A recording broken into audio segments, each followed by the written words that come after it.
tous, merci à vous de nous rejoindre sur Monaco Info pour cette toute nouvelle édition. En voici les principaux titres dans votre sommaire.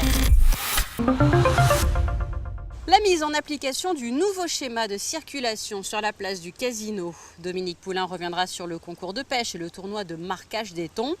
Vous rencontrerez Michael qui a une profession plutôt insolite de nos jours. Il est rémouleur. Suite ensuite de notre série de reportages consacrés à ce que l'on peut découvrir dans la Vésubie avec un coup de projecteur aujourd'hui sur le parc Alpha. Du nouveau sur la place du Casino, du nouveau en matière de sens de circulation. Depuis jeudi matin, il y a eu du changement, des changements qui ont pour objectif bien évidemment de fluidifier le trafic, mais aussi de rendre une partie de la place davantage piétonne. Les explications sont signées Fabien Bonilla, images et son Alexandra Paolini et Louis Borgia. Le nouveau schéma de circulation sur la place du Casino est simple pour ceux qui connaissent le circuit du Grand Prix de F1. C'est exactement la même chose. Au lieu de passer devant le Casino et le Café de Paris, les véhicules passent depuis ce jeudi matin devant l'Hôtel de Paris. La zone Café de Paris et Casino devient donc piétonnière. Cela devrait permettre aussi de fluidifier le trafic. On veut rendre un petit peu cet espace piéton aux personnes, aux gens, aux touristes, à tous les gens qui aiment venir à Monaco et fréquenter cette place très célèbre. On espère une amélioration de la circulation. Alors amélioration pourquoi? Puisque d'abord, on va toujours pouvoir passer en véhicule et c'est très important, puisque c'est un flux de circulation principal de la principauté de Monaco. Mais ce que l'on veut, c'est que les véhicules qui sont stoppés par les touristes qui prennent des photos de la place du Casino, des super véhicules qui sont garés sur la place, ne viendront plus entraver cette circulation et les véhicules devraient être moins stoppés, freinés et la circulation devrait être beaucoup plus fluide. Ce nouveau schéma de circulation a également un objectif lié à la sécurité. La raison de sécurité, elle paraît presque évidente. On la vit tous les jours. Sur la place du Casino, qui est un lieu emblématique, bien sûr, de Monte-Carlo, on a un mélange de piétons et de voitures. Alors bien sûr, ça crée des embarras de circulation puisque les voitures tâchent de ne pas trop écraser les piétons. Mais en termes de sécurité, c'est quand même pas extraordinaire. Donc l'idée que nous avons partagée avec la SBM, c'est de séparer les flux, les piétons d'un côté, les voitures qui roulent de l'autre. L'opération s'est déroulée sous l'égide de la Société des Bains de Mer, de la Direction de la Sûreté publique et de la Direction de l'aménagement urbain. Ce nouveau plan de circulation est mis en place à titre expérimental. Il se poursuivra tout l'automne et les résultats seront analysés en fin d'année. Cela n'était plus arrivé depuis 25 ans. Monaco vient d'organiser un concours de pêche sportive accompagné d'un tournoi de marquage. Il s'agissait d'un événement respectueux de l'environnement puisque les pêcheurs avaient l'obligation de relâcher ensuite les espèces pêchées. Les explications de Dominique Poulain. 18 bateaux de 10 à 18 mètres arrivent ou sont déjà dans le port de Monaco. À leur bord, près de 150 pêcheurs. Ils viennent de Monaco, de France et d'Italie pour participer à un concours de pêche sportive, un tournoi de marquage, organisé par la Fédération monégasque de pêche, en collaboration avec le Yacht Club de Monaco et avec le soutien de la Fondation Prince Albert II, de la Direction des Affaires maritimes et de la Direction de l'Environnement. Voilà près de 30 ans que ce n'était plus arrivé. La dernière fois qu'un concours de pêche a eu lieu dans les eaux monégasques, c'était en 1991. Les compétiteurs vont avoir un beau carré. Pour vous faire une idée, donc la limite sud est fixée à 60 km de la côte. D'accord, donc ça fait quand même un beau carré, c'est 120 km par 60 km de zone. Il y a de la recherche, on va essayer de trouver un maximum En fait, c'est des pistes, c'est-à-dire que tous ces bateaux, les 18 bateaux qui sont chez nous là, sur le port de Yacht Club aujourd'hui, ils vont partir à la lecture de l'eau, c'est-à-dire que le moindre signe qui peut trahir la présence d'un animal va devoir être interprété par les skippers. Les pêcheurs vont devoir bien réagir au moment des attaques, ça va être assez compliqué. Le lendemain, il faut être matinal pour prendre le large. Alors que la principauté dort encore et que la nuit enveloppe toujours la ville, le coup d'envoi de la compétition est donné à 6 heures. Chaque équipage est composé de 5 à 8 pêcheurs. Le but, c'est pêcher, avoir la maille, ça veut dire 70 cm minimum. Et le piquer avec la bague, là, comme ça. Là. Il y a une vidéo, on fait une vidéo et c'est là qu'on marque le point. S'il y a une belle vidéo, avec le marquage, on prend la mesure exacte, ce qu'il y a à faire, et on remet à l'eau chaque fois. Là.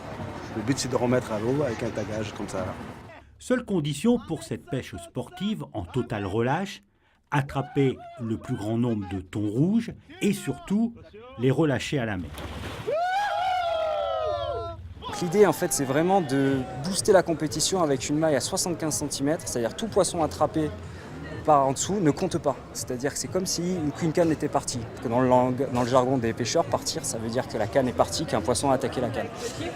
Entre 75 et 1,15 m, qui est la taille minimale de capture, vraiment qu'on considère que le thon est arrivé à maturité, donc 1,15 m, au-delà de cette taille c'est 5 points. C'est un loisir et un sport. Voilà, quand on est sur des petits poissons de 5-10 kg, c'est facile. Quand on commence à passer sur des poissons de plus de 40-50 kg, là, ça commence à tirer un peu partout.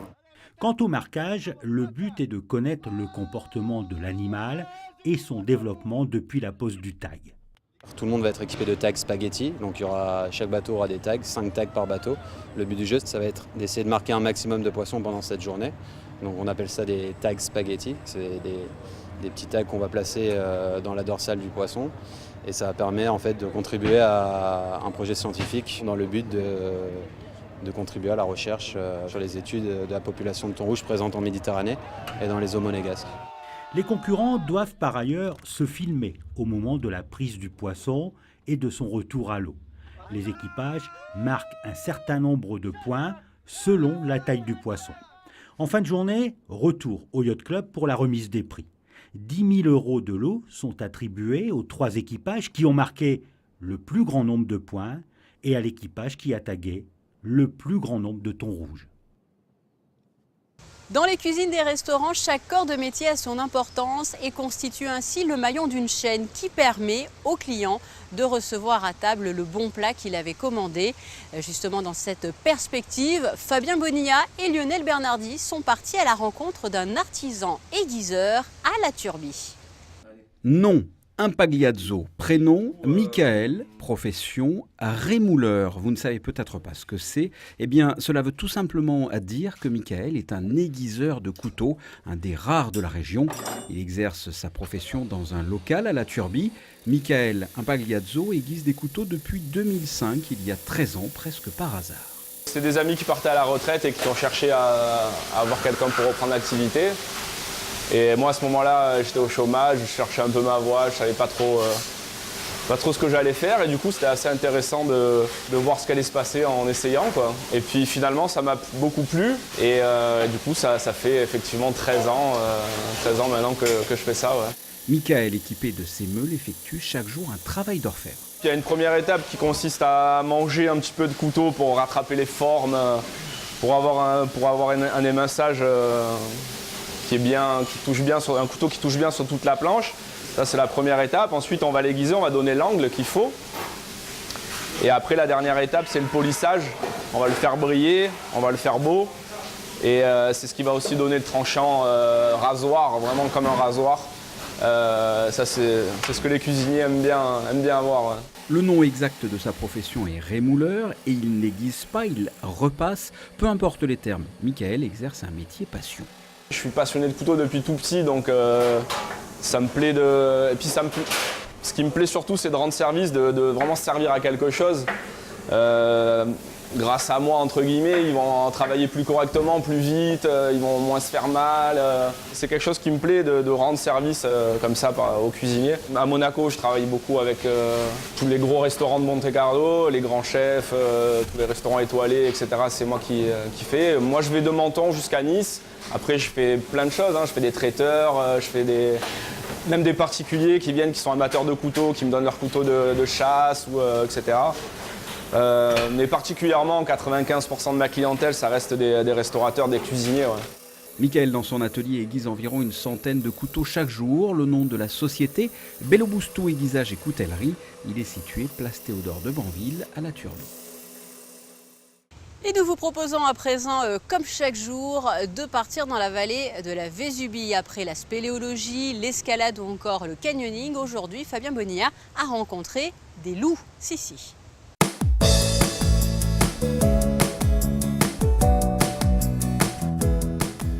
Bonjour à tous, un nouveau test, entre guillemets, si je puis dire, aujourd'hui, puisque nous sommes au Boréon, juste au-dessus de Saint-Martin-Vésubie, dans le parc national du Mercantour, et on va aller à la rencontre des loups. Nous sommes au parc Alpha, on est avec Vincent, le responsable animalier. Qu'est-ce que l'on peut découvrir au parc Alpha? Des loups, bien sûr.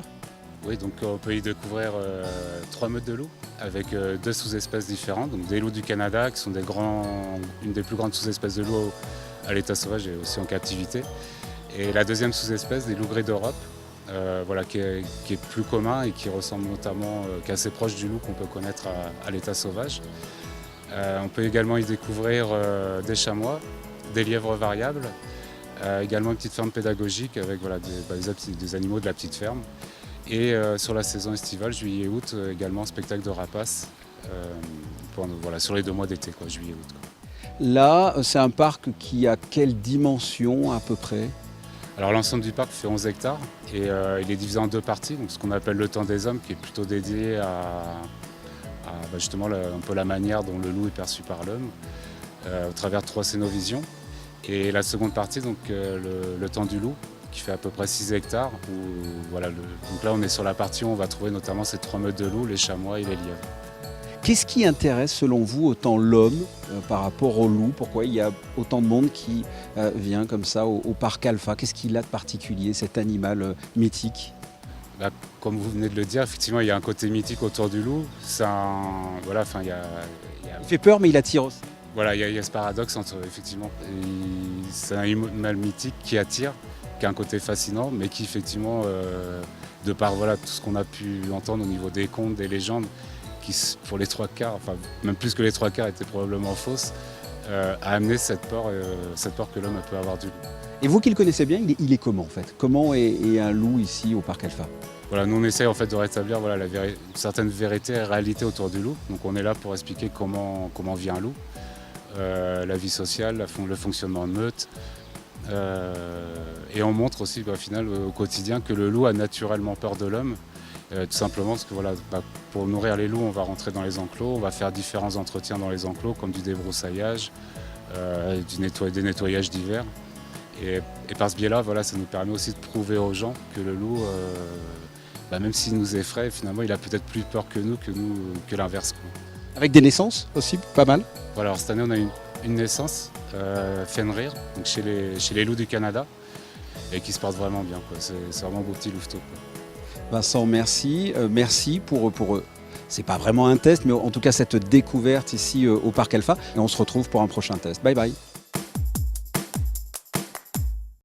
De retour en Principauté, voici à présent vos prévisions météo.